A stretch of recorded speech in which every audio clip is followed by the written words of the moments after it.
گمان نفس جہاں نہیں، وہ کمال حسن حضور ہے کہ گمان نفس جہاں نہیں، یہی پھول خار سے دور ہے، یہی شمع ہے کہ دھواں نہیں، یہی پھول خار سے دور ہے، یہی شمع ہے کہ دھواں نہیں، بخدا خدا کا یہی ہے در، نہیں اور کوئی مفر مکر، بخدا خدا کا یہی ہے در، نہیں اور کوئی مفر مکر، جو وہاں سے ہو یہی آ کے ہو، جو یہاں نہیں وہ وہاں نہیں، وہ کمال حسن حضور ہے کہ گمان نفس جہاں نہیں، کر مصطفیٰ کی احانتیں،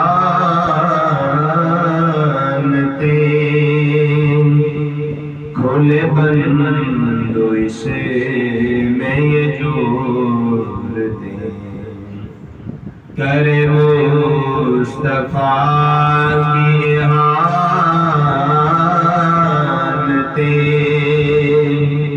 کھلے بند اسے میں یہ جور دیں، کہ میں کیا نہیں ہوں محمدی،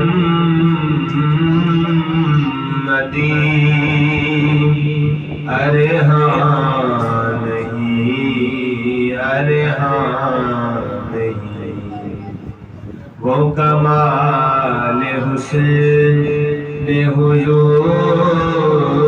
حضور ہے کہ گمان نفس جہاں نہیں، کرو مدح اہل دول رضا، پڑے اس بلا میں میری بلا، کرو مدح اہل دول رضا، پڑے اس بلا میں میری بلا، میں گدا ہوں اپنے کریم کا، میرا دین پارائے نہیں، میں گدا ہوں اپنے کریم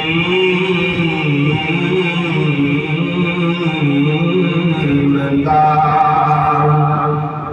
میرا دین پارائے نہیں، وہ کمال حسن حضور ہے کہ گمان نفس جہاں نہیں، یہی پھول خار سے دور ہے، یہی شمع ہے کہ دعا نہیں۔ اللہ جل جلالہ وعظم شانہ وعظم برہانہ وجل ذکرہ وعز اسمہ کی حمد و ثنا، اور حضور نور نبی کریم رؤوف رحیم شفیع المذنبین انیس الغریبین رحمۃ للعالمین راحت العاشقین مراد المشتاقین شمس العارفین سراج السالکین مصباح المقربین محب الفقراء والغرباء خاتم النبیین حضرت محمد مصطفیٰ صلی اللہ علیہ وسلم کی بارگاہ میں حبیب درود و سلام پیش کرنے کے بعد اس طرح کی ہم یہاں ہفتہ وار محفل میلاد مصطفیٰ میں جمع ہیں۔ اللہ رب العزت سے دعا ہے اللہ تعالیٰ سب کا آنا اپنی بارگاہ میں قبول فرمائے، اور جس گھر میں محفل میلاد مصطفیٰ ہو رہی ہے ان کی جو بھی خواہش ہے اللہ تعالیٰ اس میلاد شریف کے صدقے سے اس کو پورا فرمائے، اور اس کی برکتیں تا دیر اللہ تعالیٰ قائم و دائم فرمائے۔ جس طرح کہ ہماری محافل میں زیادہ تر عقائد پر بات کی جاتی ہے جس کی اس وقت اشد ضرورت ہے، اسی لحاظ سے میں نے قرآن پاک کی ایک آیت کریمہ کی تلاوت کی ہے۔ اللہ رب العزت سے دعا ہے اللہ تعالیٰ حق بیان کرنے اور سنا کر اس پر عمل کرنے کی توفیق عطا فرمائے۔ انشاءاللہ 9 بجے تک یہ تقریر ختم کرتے ہیں، 15 منٹ جو بیان ہوگا وہ بڑی توجہ سے آپ کو سننا ہے۔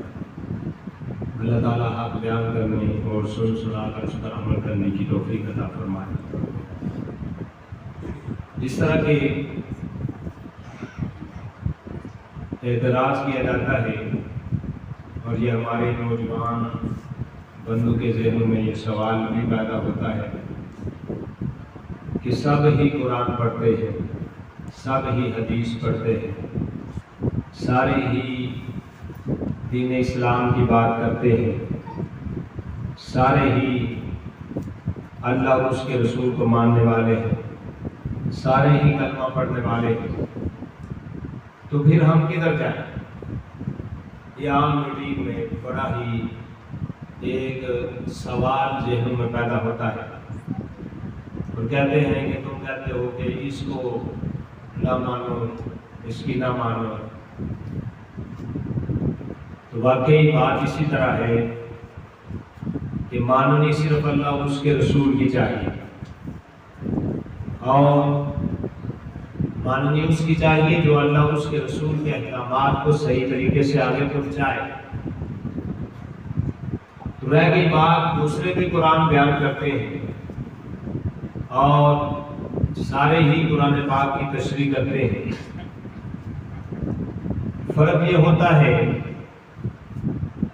کہ نام قرآن پاک کا لیا جاتا ہے، لیکن اس کے بعد اس پر جیسے یہود و نصارہ نے اپنی کتابوں میں تحریف کی، اس طرح وہ تحریف کر دی جاتی ہے۔ لفظاً تحریف کرنا تو اس کے بارے میں رب تعالیٰ نے فرمایا ہے اِنَّا نَحْنُ نَزَّلْنَا الذِّكْرَ وَإِنَّا لَهُ لَحَافِظُونَ، کہ ہم نے اس کو نازل کیا ہے اور ہم ہی اس کے محافظ ہیں۔ لفظی اگر کوئی کرنے کی کوشش کرتا ہے تو اللہ تعالیٰ نے سینکڑوں سینوں میں قرآن کو جمع کیا ہوا، کوئی کوشش کرتا بھی ہے تو کوئی نہ کوئی اس کو روک دیتا ہے۔ اسی طرح جیسے لفظی تحریف کرنے پر پابندی ہے، ویسے ہی معنوی تحریف پر بھی پابندی ہونی چاہیے، اور یہ پابندی علماء حق کی ذمہ داری ہے، اور وہ اس کو نبھاتے ہیں، اور وہ یہ پابندی کرتے ہیں، اور اس پر جو بھی مختلف قرآن پاک کی تحریف کرنے کی کوشش کرتا ہے اس کے معنی مفاہیم کو بدلنے کی کوشش کرتا ہے تو وہ علماء حق میدان عمل میں آتے ہیں، لیکن وہاں پر عوام کا رد عمل ذرا اور طرح کا ہوتا ہے۔ عوام کہتے ہیں نہیں ایسے نہیں کرنا چاہیے، اختلاف نہیں ڈالنا چاہیے، یہ لوگوں میں اختلاف ڈالنے والا مسئلہ ہے، ایسے نہ کریں ویسے نہ کریں۔ وہ علماء کو بتانے کی کوشش کرتے ہیں کہ اس طرح دین بیان کرنا چاہیے، اس طرح دین بیان کرنا چاہیے۔ تو اب حضرت عبداللہ بن عباس رضی اللہ تعالیٰ عنہ کے شاگرد ابن سیرین، ان کے پاس دو بندے آ گئے۔ یہ بات بڑی قابل توجہ ہے اور غور سے سننے والی ہے، اور اس کو اپنے دل پر لکھ لینا چاہیے۔ یہ کافی دفعہ بیان کی جاتی ہے لیکن ہمارے بندوں کے ذہنوں سے باہر نکل جاتی ہے۔ تو وہ دو بندے آ گئے اور انہوں نے کہا ہم نے تبلیغ کرنی ہے۔ جب یہ بات ہوئی، مسجد بھی تھی، اس میں بیٹھے ہوئے تھے وہ آ کر، جیسے ہماری مسجدوں میں بھی آ جاتے ہیں اور کہتے ہیں ہم نے تبلیغ کرنی ہے۔ اور اگر کوئی عالم دین بتائے کہ یہ نہیں صحیح لوگ، یہ ذہنوں کو خراب کریں گے، یہ ذہنوں میں انتشار ڈالیں گے، تو عوام کا رد عمل مخالف ہوتا ہے۔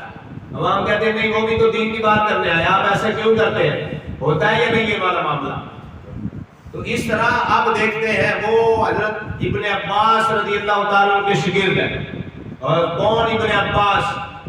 جن کے متعلق حضور نبی کریم صلی اللہ علیہ وسلم نے فرمایا تھا کہ یا اللہ میرے اس چچا کے بیٹے کو قرآن کا علم عطا فرما دے۔ وہ ابن عباس جنہوں نے تفسیر ابن عباس لکھی، وہ ابن عباس جنہوں نے سب سے پہلے قرآن کی تفسیر لکھی، ان کے شاگرد ہیں۔ کون؟ ابن سیرین۔ وہ بیٹھے ہوئے مسجد میں، دو بندے آ گئے، کہتے ہیں ہم نے تبلیغ کرنی ہے۔ کہا نہیں نہیں جاؤ تم، یہاں تبلیغ کی ضرورت نہیں ہے، تم جاؤ۔ کہتے ہیں نہیں نہیں ہم نے کرنی ہے، ہم نے قرآن پاک سنانا ہے، اتنی سی آیت سنائیں گے۔ آپ نے کہا نہیں ضرورت، ہم انہیں درس دیتے ہیں، ہم انہیں بیان کرتے ہیں، ضرورت نہیں ہے، چلے جائیں۔ تو جیسے یہ ڈٹھو کی طرح بیٹھ جاتے ہیں نا، ہلتے نہیں ہیں، جتنا مرضی کہتے رہو، تو وہ جیسے چمٹ جاتے ہیں، ویسے یہ پیچھے سے آ رہے ہیں ایسے ہی۔ تو کیا کہا نہیں نہیں اتنی سی آیت، اتنی سی حدیث بیان کروں گا۔ تو بڑا ہی انہوں نے جب یہ اصرار کیا تو ابن سیرین نے پھر کہا تم نکلتے ہو یا پھر میں تمہیں نکالوں؟ نکلو یہاں سے۔ اب جب نکال دیا انہیں تو جیسے ہمارے یہاں اعتراض کرتے ہیں یا نہیں؟ کوئی صاحب کتنے ڈانٹے ہوتے تھے، بات ہی تو کرنے آئے تھے، دین کی تو بات کرنی تھی انہوں نے، تو آپ اتنے سخت کیوں ہیں، اتنے ڈانٹے کیوں ہیں، کٹیا کیوں مجھے؟ وہ بھی تو دین ہی بتانے آئے تھے، وہ بھی تو قرآن ہی پڑھتے ہیں، وہ بھی تو حدیث ہی پڑھتے ہیں، ایسے آپ کیوں کرتے ہیں؟ تو ایسے ہی اعتراض ہوا ابن سیرین پر۔ ان کے مقتدیوں نے، ان کے شاگردوں نے یہ پوچھا، مقتدیوں نے اعتراض کیا کہ آپ نے انہیں کیوں نکالا؟ یہ قرآن ہی تو بیان کرنے والے تھے، یہ حدیث ہی تو بیان کرنے والے تھے، آپ نے انہیں کیوں یہاں سے نکالا؟ تو ابن سیرین نے جواب دے دیا، اور یہ قیامت تک کے سنیوں کے لیے جواب ہے، اگر کوئی بھی ایسا کسی مسجد میں آ جائے تو اعتراض نہیں کرنا، اگر کوئی نکالا بلکہ ساتھ شامل ہو کے نکال دے۔ کیا وہ ابن سیرین نے کہا یہ انہوں نے آیت بیان کرنی تھی، انہوں نے اس کا مطلب غلط بیان کرنا تھا، حتیٰ کہ میرے ذہن میں بھی شکوک و شبہات آ رہے ہیں۔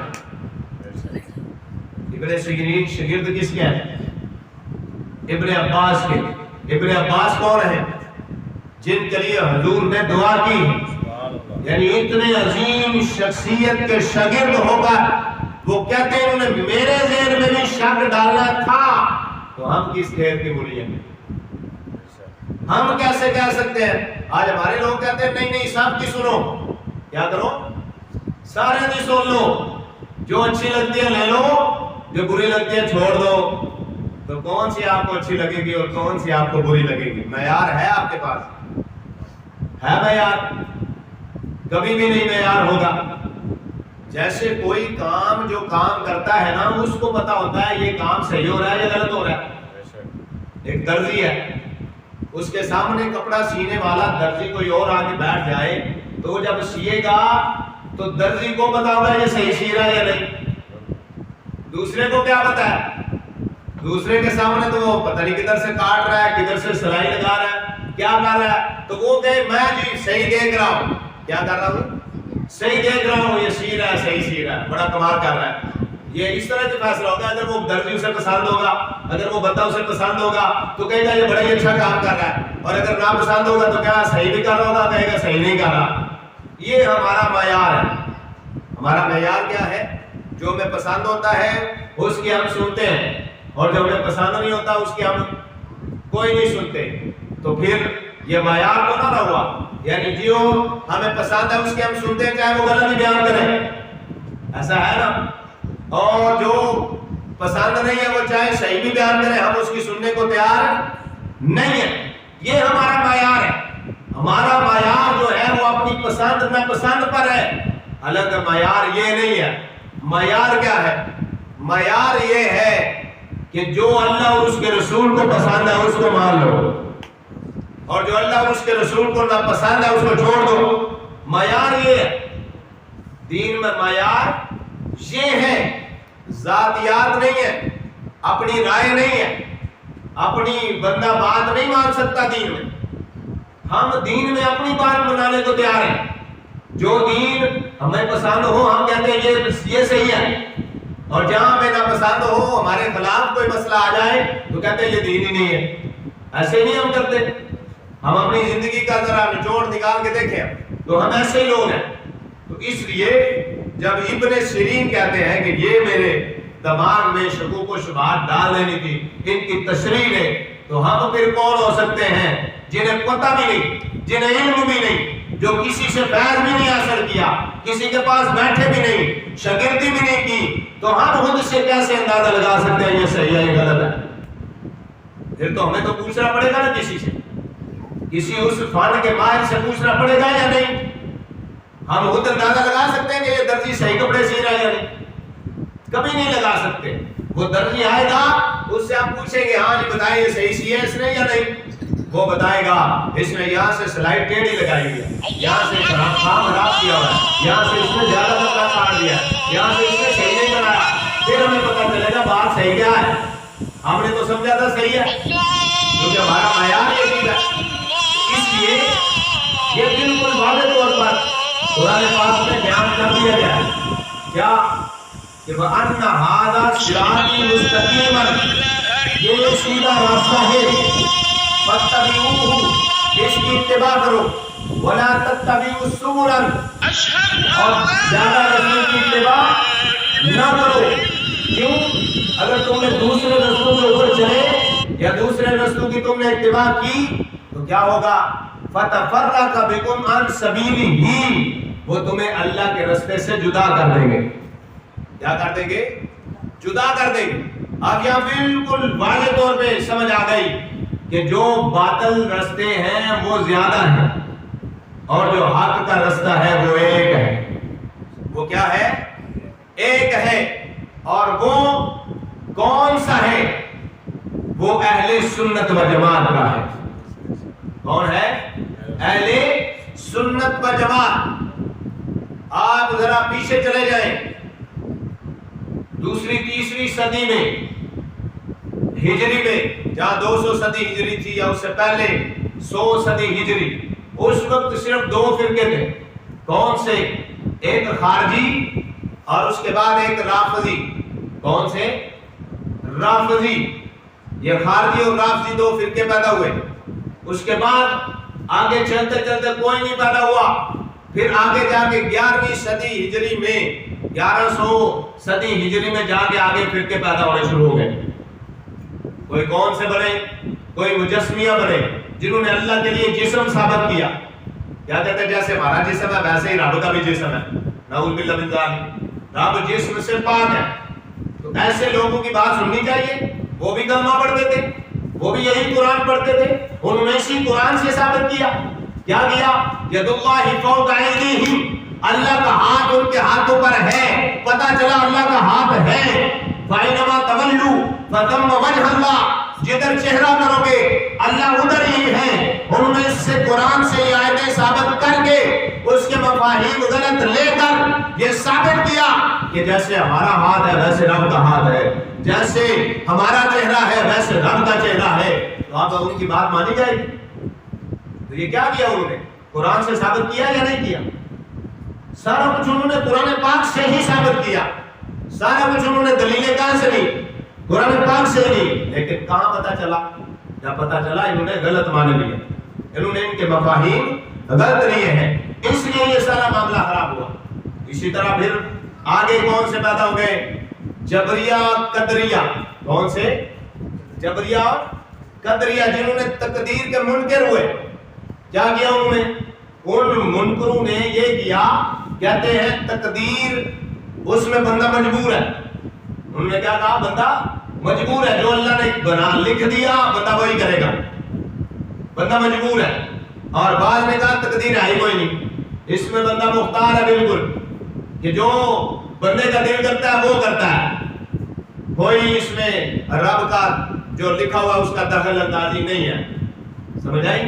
لیکن صحیح عقیدہ کیا تھا؟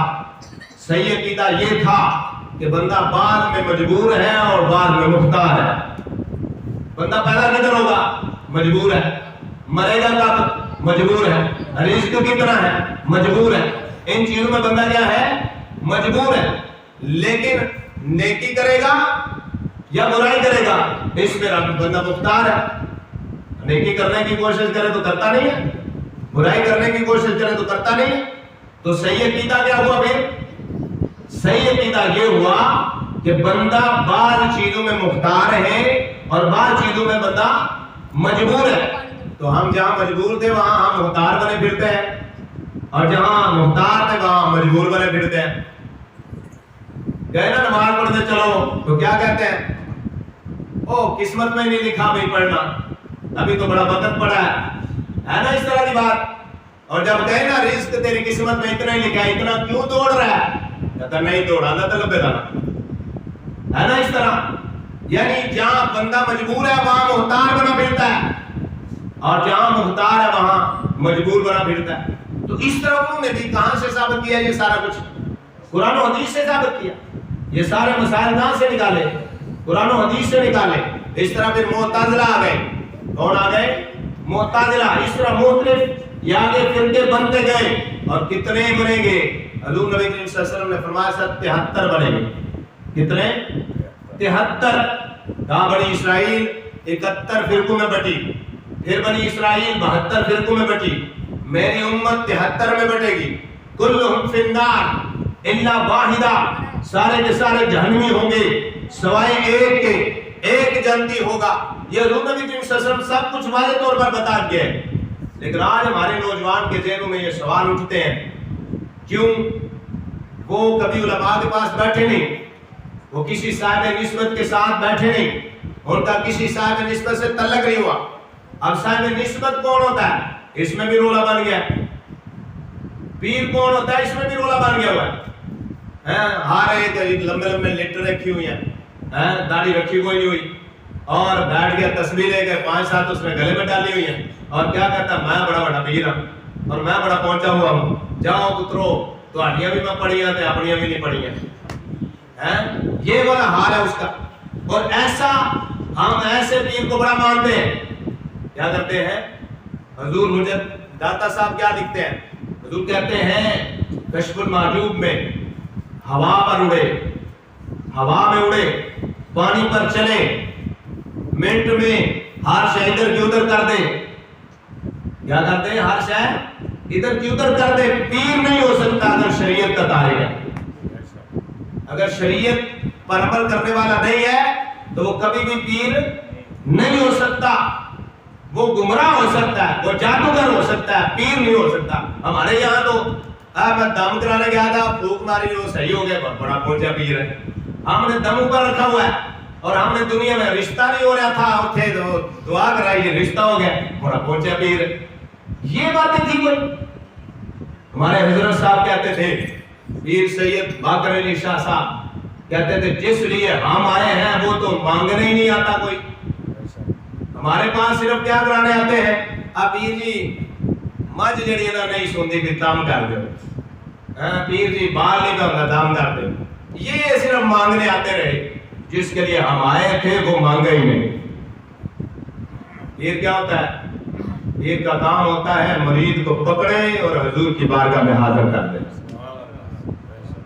مجھے پیر کا تو یہ کام ہے، ہمارے یہاں پیر کا کام جو ہم نے سمجھا ہوا ہے وہ عجیب سمجھا ہوا ہے، تو یہ یہاں سے بھی کام حرام ہے، اس لیے تو ہمیں سمجھ نہیں آتی ہم نے جانا کدھر ہے اور کرنا کیا ہے۔ ہماری اپنی ہر شے ہے، اپنی شریعت، اپنے ہی سارے قانون، اپنے ہی سارا کارنامے، اپنے ہی پیر، اپنے ہی مرید، اس طرح کے ہم لوگ ہیں۔ اسی وجہ سے تو سارے مسئلے خراب ہو چکے ہیں، سارا معاملہ خراب ہو چکا ہے، ہم کسی کو سننے کو تیار ہی نہیں، ہم سمجھتے ساڑھے تو بڑا مفتی کوئی نہیں، ہر ایک بندہ کیا بنا ہوا ہے، بڑے سے بڑا مفتی بنا ہوا ہے، کہتا ہے جنہیں میری عقل کام کرتی کسی کی کرتی کوئی نہیں۔ یہ حالات ہو چکے ہیں، ایک تو ہم جاہل مطلق ہیں، بہت بڑے جاہل ہیں، اور دوسرا ہم اپنے آپ کو سب سے بڑا عالم سمجھ رہے ہوتے ہیں۔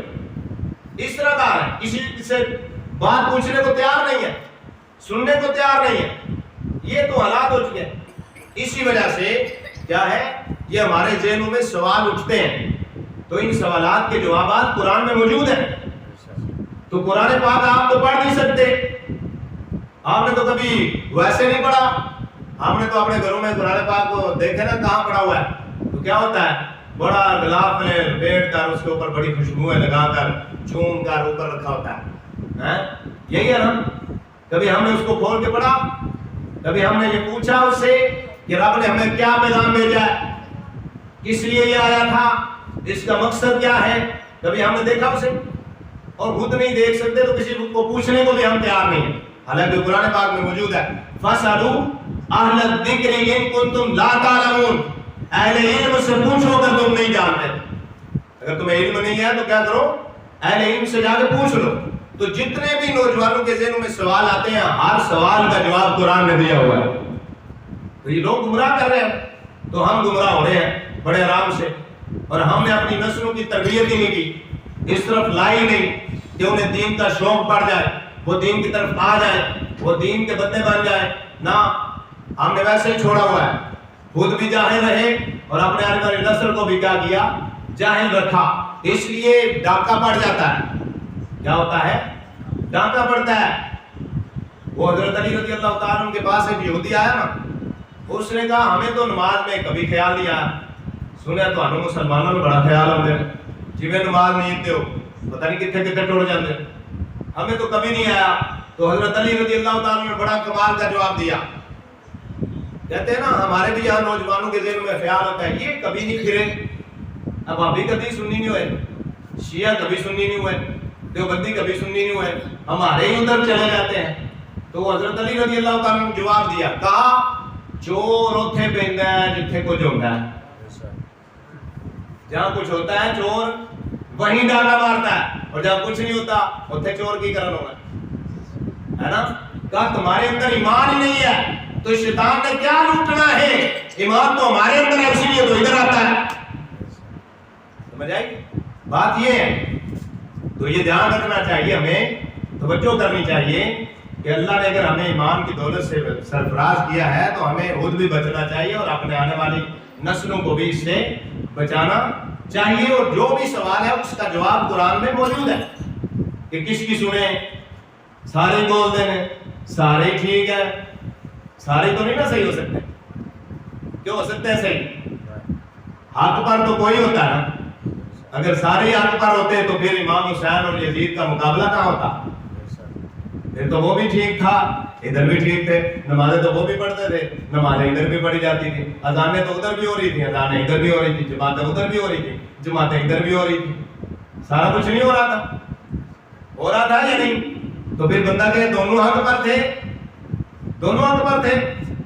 نہیں، حق پر ایک ہی ہوتا ہے اور وہ پھر وقت کا امام حسین بنتا ہے۔ حق پر ہمیشہ ایک ہی رہے گا، دوسرا باطل ہوگا، سمجھ آئی؟ تو یہ پہچاننے کی بات ہے حق پر کون ہے اور باطل پر کون ہے. اس وقت جنہوں نے پہچانا وہ حسینی بن گئے اور جنہوں نے نہ پہچانا وہ یزیدی بن گئے. ہوا یا نہیں ہوا یہ معاملہ؟ تو ایک تو ہوتا ہے جو لڑ رہا ہے، جو آگے بڑھ کے کام کر رہا ہے، اور دوسرے ہوتے ہیں ان کے پاس کون، کس کے پاس جانا ہے، کون صحیح ہے، یہ دیکھنے والے. یہ بڑا مسئلہ بن چکا ہے. یہ بھی ہمیں سمجھ نہیں آتی. کیوں نہیں آتی؟ ہم نے پڑھا ہی نہیں، ہم نے پڑھایا ہی نہیں، ہم نے سبق سیکھا ہی نہیں، ہم نے سکھایا ہی نہیں، ہمیں پتہ ہی نہیں.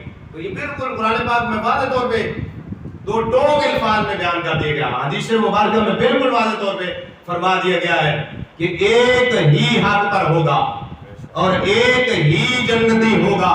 اور پھر ہم نقش بندی سلسلے والے ہیں، ہمارے بزرگوں نے تو وہ اور ہی زیادہ حد کر دی.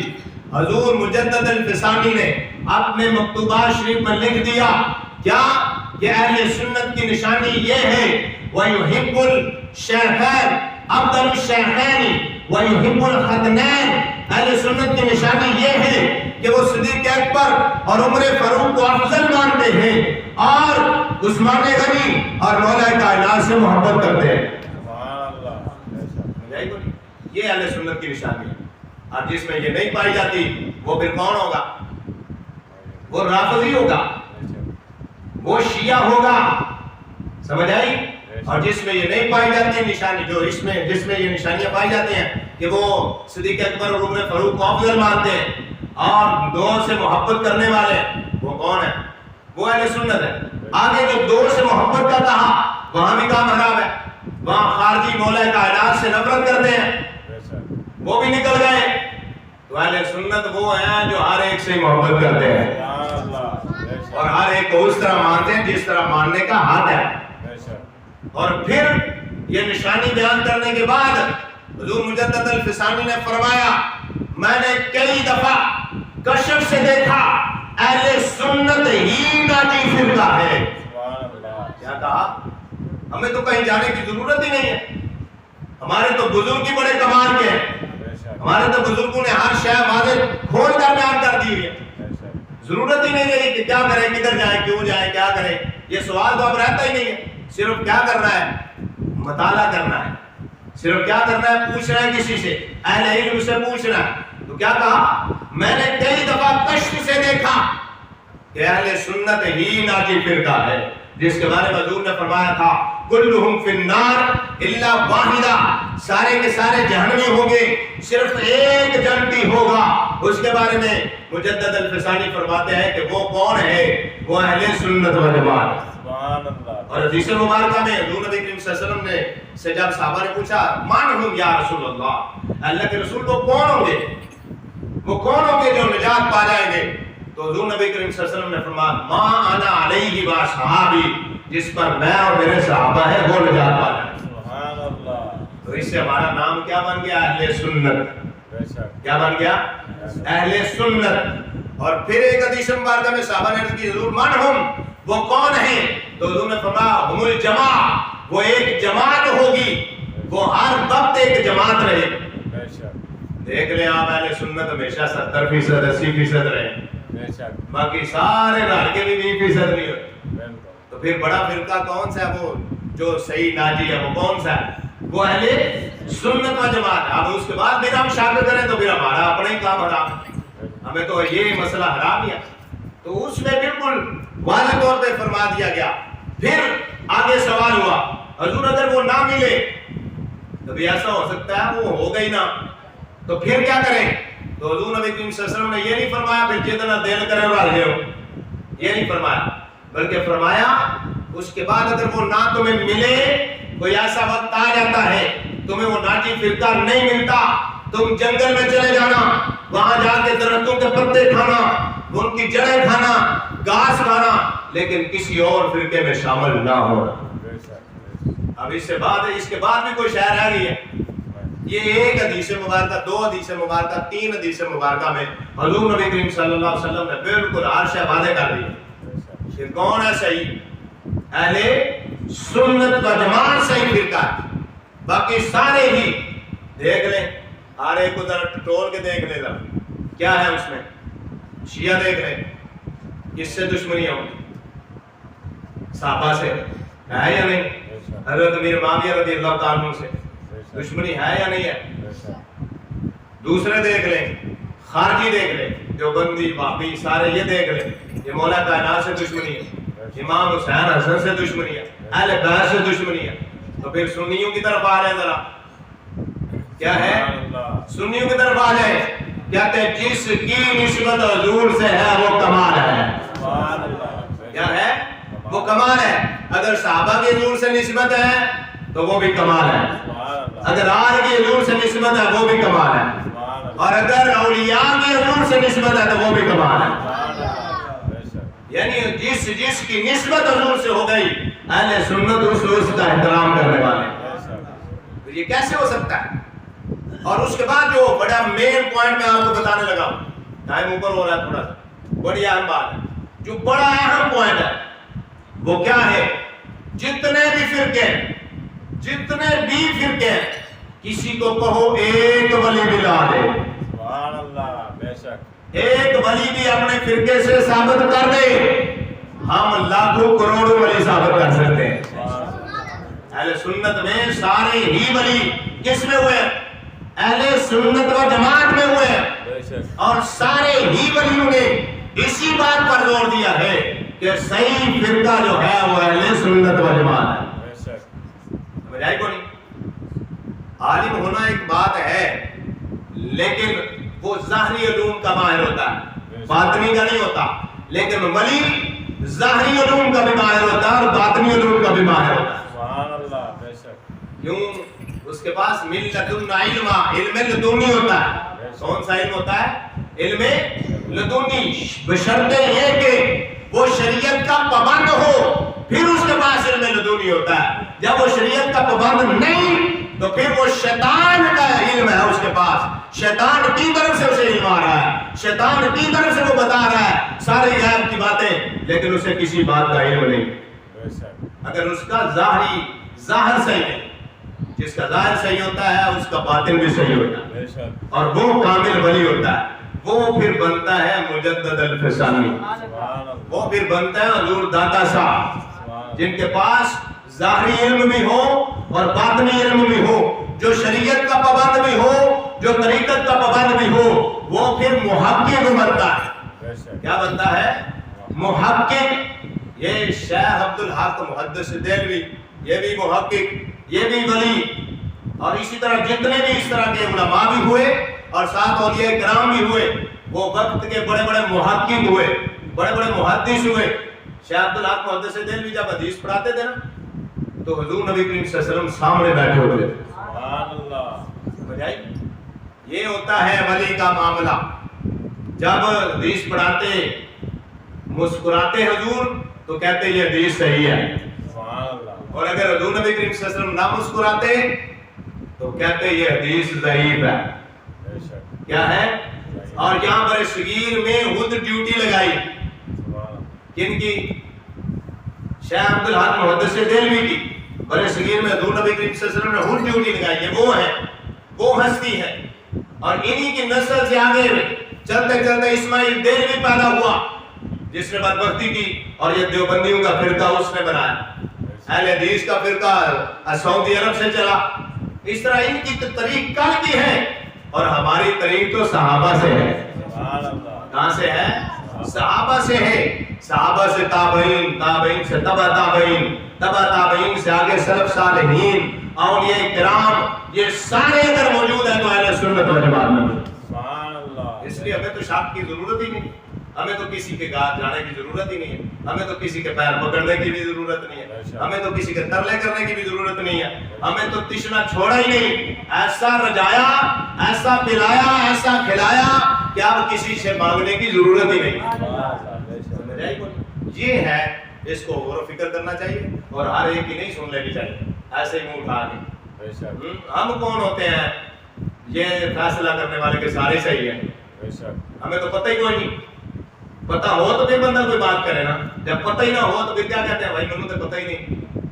یہ سودا کرنے جائیں گے ایک دفعہ بازار میں تو کیا کہتے ہیں؟ منو تو پتہ ہی نہیں. تینوں ہی پتہ ہے کہ ایک دفعہ اچھا لانا. کہتے ہیں یا نہیں؟ تو جس کو پتہ ہوتا ہے وہ ٹٹولتا ہے، دیکھتا دکھتا ہے کیسا ہے کیسا نہیں ہے. ہوتا ہے نا. لیکن جس کو پتہ ہی نہیں ہوتا وہ کہتا ہے مجھے کوئی نہیں، تیرے تے یہ سارا، کہتے ہیں یا نہیں؟ اور یہ حضور نبی کریم صلی اللہ علیہ وسلم نے بھی سودے کا طریقہ بتایا. ایک صحابی نے عرض کی حضور جب بھی لیتا ہوں نا دھا لگتا ہے، جب بھی لیتا ہوں دھا لگتا ہے، تو کیا کروں؟ حضور نبی کریم صلی اللہ علیہ وسلم نے فرمایا تمہیں نہیں نا پتا سودا کرنے کا، تو اس طرح کیا کریں، اسے کہیں تیرے اوپر یہ سارا، جیسا کرے گا تو نہیں کرنا ہے تو تم بری و ذمہ ہو جاؤ گے، پھانس ہو جائے گا، کیونکہ اب اس کے ذمہ ہے نا، وہ پھر خود صحیح کام کرے گا. ہوتا ہے نا، یہ مسلمان تھے جب اس طرح کرتے تھے، لیکن آج تو ہمارے اندر مسلمانی والا بھی وہ معاملہ نہیں رہا. دکان پڑ گئی ہے کہ ساتھ دوجی پڑ جائے تو سڑ جی جائے، آنے کیوں پہ گئی. تو یہ بات پہ دیکھنا جہاں تقدیر کا مسئلہ آ گیا نا، اگر جو رزق تیری قسمت میں لکھا ہے 10 بھی پہ جائے تینوں ضرور لبے گا، ہے نا یہ بات. ہم تو ایسے حاسد لوگ ہو گئے، ایسے لوگ ہو گئے جس کا حساب نہیں، ہم ہر لحاظ سے یہ عجیب لوگ ہیں. تو اس لیے یہ سوچ بچار کرنی چاہیے، دین کے لحاظ سے بھی اور دنیاوی لحاظ سے بھی، دونوں لحاظ سے ہمیں کیا ہونا چاہیے، صحیح دین کے اوپر چلنے والا ہونا چاہیے، اور میزان ہمارا دین ہونا چاہیے، اس کے مطابق ہماری زندگی ہونی چاہیے. اللہ تعالی ہمیں عمل کی توفیق عطا فرمائے اور صراط مستقیم پر قائم رہنے کی توفیق